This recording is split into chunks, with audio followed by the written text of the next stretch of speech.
हम लोग जानेंगे क्लास 11 के फिजिक्स का पहला चैप्टर, जिसमें आपका पहला चैप्टर का नाम है भौतिक जगत।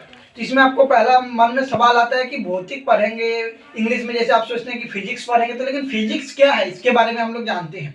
जैसे हम आपको यहाँ पे लिख के बताए हैं, भौतिक विज्ञान की वह शाखा है जिसमें प्रकृति या प्राकृतिक घटनाओं का अध्ययन किया जाता है, उसे भौतिक कहते हैं। भौतिक क्या है? जिसमें हम लोग प्रकृति या प्राकृतिक घटनाओं के बारे में जानते हैं, उसी को हम लोग क्या बोलते हैं? भौतिक बोलते हैं। फिर भौतिक की उत्पत्ति ग्रीक भाषा के शब्द फ्यूसिस से हुई है, जिसका फ्यूसिस का मतलब होता है ग्रीक भाषा में प्रकृति।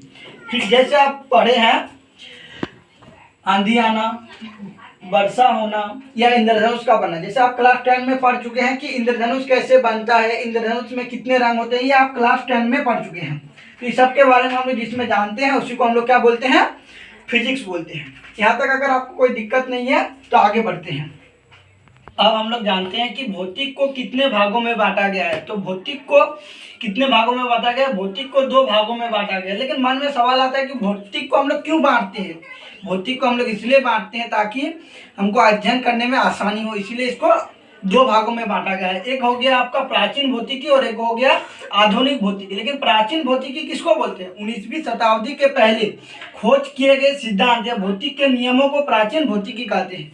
जो 19वीं सदी के पहले जो खोज हुआ था या जो सिद्धांत दिया था उसको हम लोग क्या बोलते हैं?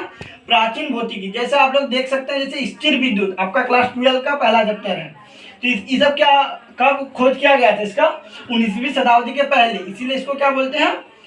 प्राचीन भौतिकी के अंतर्गत यह आ जाता है। फिर आपका आता है प्रकाशिकी, ध्वनि, उष्मागतिकी, ये सब आपका आ जाता है प्राचीन भौतिकी के अंतर्गत। फिर आपका आधुनिक भौतिकी, 19वीं शताब्दी के बाद खोज किए गए सिद्धांतों या नियमों को आधुनिक भौतिकी कहते हैं। फिर आपका आता है आधुनिक भौतिकी में क्या आता है? जो 19वीं शताब्दी के बाद जिसका खोज हुआ या जो नियम दिया है उसी को क्या बोलते हैं हम लोग? आधुनिक भौतिकी। जैसे परमाणु तथा अणु 19वीं शताब्दी के बाद खोज हुआ है इसका।